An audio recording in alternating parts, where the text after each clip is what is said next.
Thunderbolts movie आने वाली है और उसको लेकर एक्साइटमेंट की कमी चारों ओर दिख रही है, जिसका सबसे बड़ा कारण ये हो सकता है कि शायद तक उन लोगों को ये लग रहा है कि ये मूवी सुसाइड स्क्वाड की सस्ती कॉपी है, जहां कुछ क्रिमिनल्स को एक साथ लाकर एक टीम बनाया और एक इम्पॉसिबल मिशन में भेज दिया। लेकिन सच तो ये है कि थंडरबोल्ट्स उस अप्रोच से काफी अलग होने वाली है। ये मूवी भी डेडपूल एंड वुल्वरीन की तरह ऊपर से एक एक्शन पैक्ड फैन सर्विस वाली स्टोरी लगेगी, लेकिन अंदर ही अंदर ये एक इमोशनल और थीमेटिक डीप जर्नी होगी, जिसके ऊपर मैंने बात भी किया है अपनी एक बड़े से वीडियो के अंदर। डेडपूल एंड वुल्वरीन मूवी का कोर थीम यही था कि डेडपूल हर हाल में चाहता था कि उसकी लाइफ का कुछ मतलब हो। वो चाहता था कि वेनेसा और खुद की नजर में वो मैटर करे, क्योंकि उसके हिसाब से उसने जितना सैक्रिफाइस किया है वो काफी नहीं है। वहीं वुल्वरीन अपने पेनफुल पास्ट को बर्डन के साथ खुद को एक लॉस्ट कॉज मानता है, एक ऐसा एंटी मैटर जो दुनिया के लिए बेहतर ही नहीं है। इसीलिए वो हीरोगिरी छोड़ चुका है और अपने गिल्ट एंड दारू के साथ जिंदगी जी रहा है। लेकिन जैसे जैसे उनकी कहानी आगे बढ़ती है, दोनों कैरेक्टर्स को एक इंपॉर्टेंट रियलाइजेशन होता है। डेडपूल को समझ आता है कि वो शुरू से ही मैटर करता था अपनों के लिए, वेनेसा के लिए और खुद के लिए भी। वहीं वुल्वरीन अपने आप को माफ करना सीखता है और वो ये एक्सेप्ट करता है कि पास्ट को बदला नहीं जा सकता, लेकिन फ्यूचर को बेटर बनाया जा सकता है। थंडरबोल्ट्स भी कुछ ऐसे कैरेक्टर्स की जर्नी होगी जिन्होंने अपने पास्ट में गलतियां तो की है, जिन्हें दुनिया विलन के रूप में देखती है, लेकिन वो अपने अंदर की डार्कनेस से लड़ते हुए रिडेम्पशन और एक नई आइडेंटिटी ढूंढने की कोशिश कर रहे हैं। सेंट्री यानी बॉब रेनॉल्ड्स इसका कैरेक्टर सेंटर है, लेकिन वो कोई स्ट्रेट अप सुपर हीरो नहीं है। ये बंदा टूट चुका है, बिखर चुका है और इसके अंदर वॉइड है। वो सिर्फ एक एक्सटर्नल थ्रेट नहीं, वो उसकी खुद की डार्कनेस है। इमेजिन करो तुम्हारे अंदर एक ऐसी एंटिटी हो जो हर वक्त तुम्हें कंज्यूम करने के लिए रेडी हो, जो तुम्हारे सबसे खराब थॉट्स को एम्पलीफाई करे और तुम्हें खुद से ही दूर ले जाए। बॉब कोई बॉर्न हीरो नहीं है। उसने अपनी पावर्स किसी रेडियो एक्टिव स्पाइडर या कॉस्मिक एक्सीडेंट से नहीं पाया। ये बंदा एक फेल्ड एडिक्टेड इंसान था, जिसे एक सीक्रेट एक्सपेरिमेंट ने गॉड लेवल पावर्स दे दी, पर उस पावर्स के साथ उसके अंदर वो अंधेरा भी एक्टिवेट हो गया, जिसका नाम है वॉइड। और यही पॉइंट इंपॉर्टेंट है। ये कहानी किसी विलेन को हराने की नहीं, ये कहानी है एक इंसान के अपने ही दिमाग के मॉन्स्टर से लड़ने की। बॉब के दो पार्ट्स हैं, एक वो जो नाइव एंड एक्साइटेड है, जिसके ग्लिम्सेस हमें ट्रेलर में भी देखने को मिले, जहां पे बॉब जो कैरेक्टर है वो एक्सेप्टेंस चाहता है और वो एक सेवियर बनने की कोशिश कर रहा है अपने पावर्स के साथ, ताकि वो कुछ अच्छा कर सके।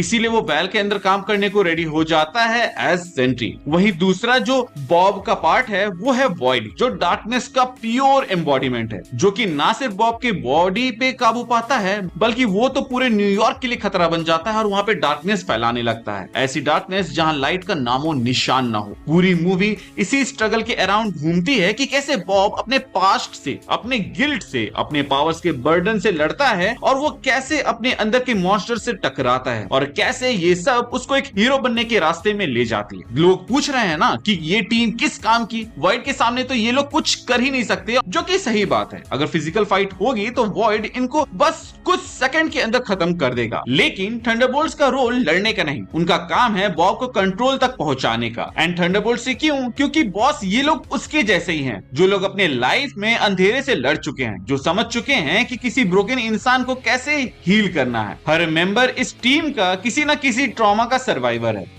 बकी, जिसे लोग विंटर सोल्जर के नाम से जानते हैं, वो एक वॉकिंग पीटीएसडी का केस है। स्टीव रॉजर्स के जाने के बाद उसका मोरल एंकर भी चला गया और अब वो एक गवर्नमेंट का मोहरा बन के रह गया है, जिसे यूज किया जा रहा है, पर अंदर से वो अभी भी खुद से लड़ रहा है। उसके अंदर वो गिल्ट है, वो आइडेंटिटी क्राइसिस है, जो उसे कभी भी पूरी तरीके से वो बकी बनने नहीं देता जो कभी स्टीव को बचाया था एक गली में। शायद यही डाउट्स को मद्देनजर रखते हुए स्टीव ने अगला कैप्टन अमेरिका सैम को बनाया, ना कि बकी को। येलेना, जो कि नताशा की बहन है, उसके पास भी एक स्ट्रगल है जो लोग इग्नोर कर देते हैं। उसकी लाइफ हमेशा किसी और के शैडो में रही है, पहले रेड रूम की और अब नताशा की। वो चाहती है कि अच्छा काम करे और वो चाहती है कि हीरो बने, पर हर जगह उसे कंपेयर किया जाता है उसकी ही बड़ी बहन से। उसके अंदर एक फ्रस्ट्रेशन है, कंफ्यूजन है और उसी के साथ एक एम्पैथी भी है। उसका रोल कॉम्बैट का हो या ना हो, पर इमोशनली वो टीम का ग्लू बनेगी, जो खुद तो टूटी हुई है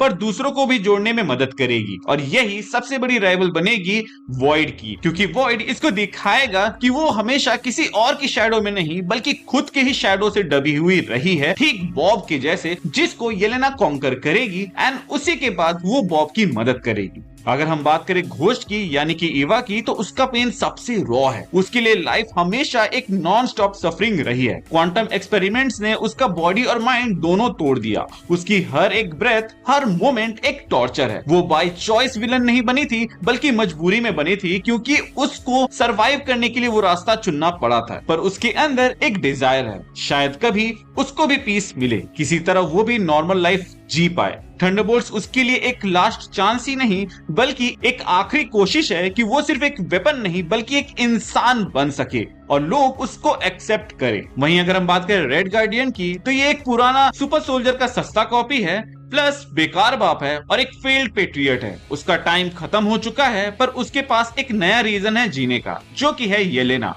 उसकी प्रोटेक्शन ही अब उसकी जिंदगी का नया मिशन बन चुका है। उसकी स्टोरी ट्रेजिक भी है और कॉमिक भी, पर एंड में वो भी एक रियल ह्यूमन है जो सिर्फ एक चांस चाहता है अपने गिल्ट को थोड़ा सा कम करने का। वहीं अगर हम बात करें यूएस एजेंट की, तो ये होनहार सोल्जर था, बट क्योंकि उसको अगला कैप्टन अमेरिका बनने का इतना प्रेशर दे दिया गया था कि उसकी कमियां बाहर आ गई, जो कि था उसका गुस्सा और फ्रस्ट्रेशन। ये दोनों ही चीजें इंसान को अंधा बना देती है, जो कि जॉन वॉकर के साथ भी हुआ। सीरम लेने के बाद उसको पावर मिली, एंड जैसा कि अर्स्टाइन ने कहा था कि ये सीरम तुम्हारे अंदर के उस अच्छाई या बुराई को पुश करती है जो ज्यादा होती है, वही हुआ। एंड इसका गुस्सा बाहर आया, जिसके वजह से एक मिस्टेक हो गई, जो कि इसके लिए एक सीख भी बन गई, क्योंकि इसके बाद उसके जिंदगी भर के कमाए हुए नाम भी उससे छिन गया। ये मूवी उसी नाम को वापस कमाने के ऊपर हो सकती है, जहां वो फाइनली कुछ अच्छा करे और अपने अंदर की बुराइयों को खत्म कर दे। बात करें टास्क मास्टर की, जिसको सब ऐसे इग्नोर कर रहे हैं जैसे उनकी क्रश उनको करती है, तो मेरे भाई घोस्ट की कहानी काफी हद तक विंटर सोल्जर की जैसी है, जहां पर शुरू से ही वो बेचारी एक एविल ऑर्गेनाइजेशन के कंट्रोल में थी,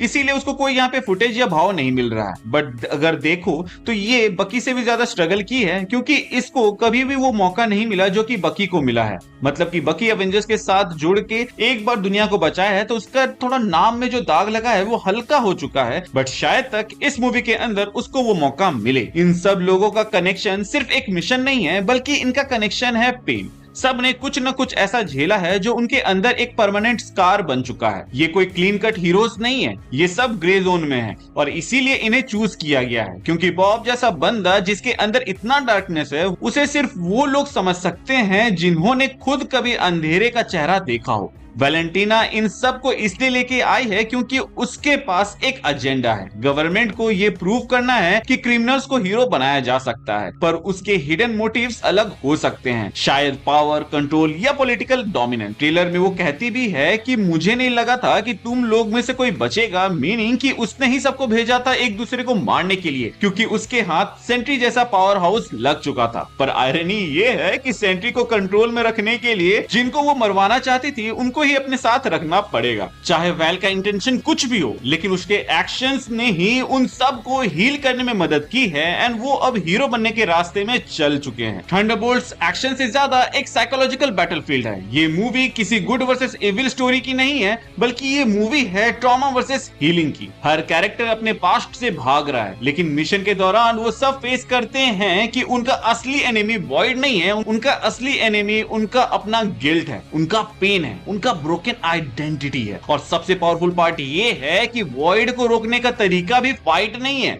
अंडरस्टैंडिंग है, एम्पैथी है। जब बॉब फाइनली अपने आप को एक्सेप्ट करता है, तभी वो वॉइड को कंट्रोल कर पाता है, तभी वो बन पाता है सेंट्री, एक गॉड लेवल बीइंग जिसे दुनिया शायद कभी समझ नहीं पाए, पर जिसे ये टीम समझती है। लेकिन यहाँ पर जो चीज वैल भी नहीं बदल पाएगी, वो होगा इनका एसेंस, एक टीम ऑफ मिसफिट जो अपने दर्द के साथ एक ग्रेटर कॉज के लिए लड़ते हैं। और सेंट्री जो शायद दुनिया का सबसे पावरफुल बीइंग है, उसका प्लेस भी वही होगा जहां लोग उसके पेन को समझ सकते हैं। एवेंजर्स नहीं, बल्कि ये नई टीम, जिसका नाम अभी के लिए तो थंडरबोल्ट्स है, लेकिन बाद में पता नहीं क्या होगा। तो हाँ, ये फिल्म स्पेशल है, क्योंकि ये सिर्फ सुपर पावर्स की कहानी नहीं है, ये उन लोगों की कहानी है जो सब कुछ हार चुके हैं, पर एक बार फिर खुद को पाने की कोशिश कर रहे हैं। थंडरबोल्ट्स मार्वल की सबसे पर्सनल एंड इमोशनल स्टोरी हो सकती है, और अगर ये सही तरीके से एग्जीक्यूट होती है, तो शायद ये वो मूवी बन सकती है जहां हम रियल हीरोज को पहली